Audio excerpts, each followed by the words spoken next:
On the surface, making it big in Hollywood is a dream come true. There's fame, fortune, and all the perks of being a somebody around town. But being a successful Hollywood actor is still a job that requires putting in a lot of time and energy, and the business can be unforgiving. One wrong move and your career could be toast. For these actors, even the glamour and glitz of Tinseltown just wasn't enough to justify sticking around for the long haul, so they quit while they were ahead. Here are some of the stars who have basically disappeared. Joe Pesci. If you grew up in the 90s, then there's a pretty good chance that you know Joe Pesci from his role as one of the main villains in the holiday classic Home Alone. But if you're also a fan of great cinema, then you'll also know that Pesci was a scene stealer who collaborated with legendary director Martin Scorsese on such classic films as Raging Bull, Goodfellas, and Casino. I see you, you motherfucker. Pesci also proved himself as a strong leading man with his command performance in My Cousin Vinny. His career was the kind most actors only get to dream about, but Pesci couldn't have cared less about the trappings of fame, and in 1999, he walked away. The reasons for Pesci's early retirement are murky. While it initially seemed like he decided to pursue a career in music, a look back at Pesci's interviews over the years show a man who wasn't entirely feeling Hollywood and seemed apathetic about his successful film career. Pesci has popped up in a small handful of films over the past 20 years, and he made an odd appearance in a Snickers commercial. But the actor seems reluctant to relive his glory days. In fact, he's probably the only person alive who has no problem telling off Martin Scorsese. So far, all he keeps saying is go yourself. However, he and frequent co-star Robert De Niro will be re-teaming with Scorsese for another round of nefarious fun in The Irishman, so perhaps that will mark a new era in his career. Meg Ryan.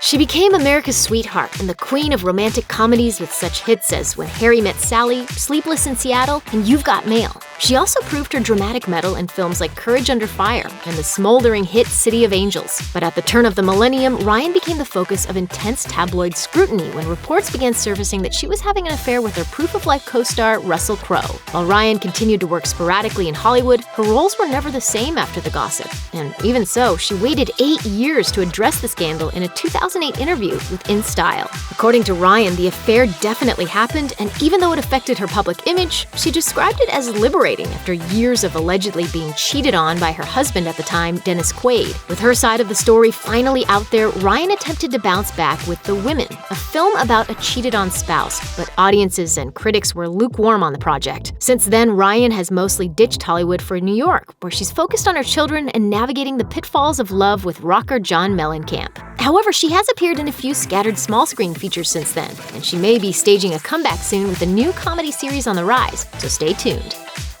Mike Myers. For a while, it seemed like former Saturday Night Live alum Mike Myers was the king of the comedy world. After the blockbuster success of the Wayne's World movies and the Austin Powers franchise, there was no way Myers' Hollywood star could shine any brighter. But then he became Shrek on top of everything else. Myers was unstoppable until he wasn't. In 2008, The Love Guru hit theaters, and it was a huge misstep. With terrible reviews and abysmal box office receipts, it was the first sign that Myers was no longer a surefire hitmaker. Outside of a brief cameo in Inglourious Basterds and 2010's Shrek Forever After, Myers has seemingly vanished from Hollywood. Was it all because of that one terrible movie? In a 2014 interview with GQ magazine, Myers talked about his escape to New York, noting that his absence had nothing to do with The Love Guru, which he's actually proud of. Instead, what happened was he remarried and welcomed 2 children with his second wife and began working on small passion projects that he was in no rush to complete. However, after reprising his career-making character on SNL, things seemed to be heating back up. He appeared as Tommy Maitland, host of The Gong Show in 2017, and he's even expressed an interest in appearing in Austin Powers 4. Yeah, baby! Before that, though, he'll be returning to the big screen to star in the upcoming noir thriller Terminal. Gene Hackman.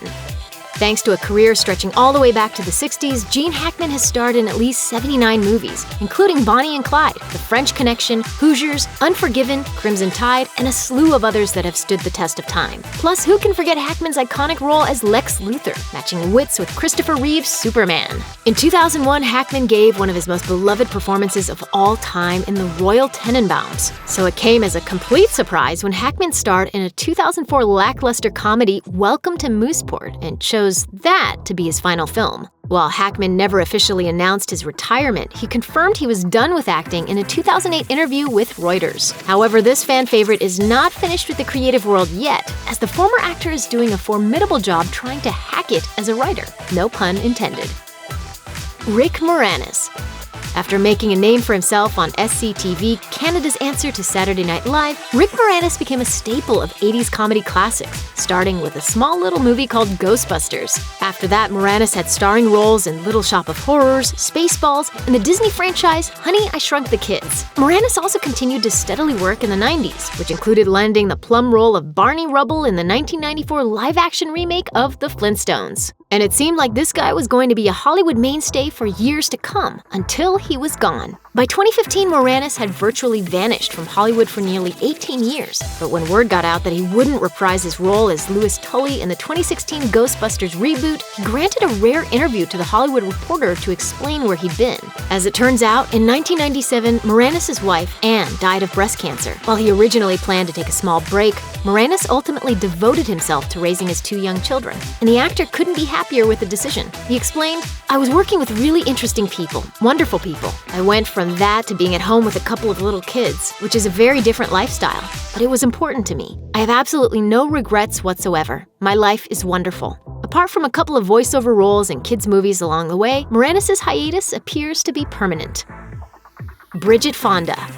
Thanks to her famous dad, Bridget Fonda made her first acting appearance at age 5 in the 1969 classic Easy Rider. But it would be a few decades until the actress became a Hollywood fixture. In the early 90s, she made a big splash in Single White Female. But despite working steadily in notable 90s flicks such as Point of No Return, Singles, and Jackie Brown, Fonda's career didn't fare so well in the 2000s. For starters, Fonda had made a name for herself as a film actress, so when the lead role for a television series came her way, she turned it down.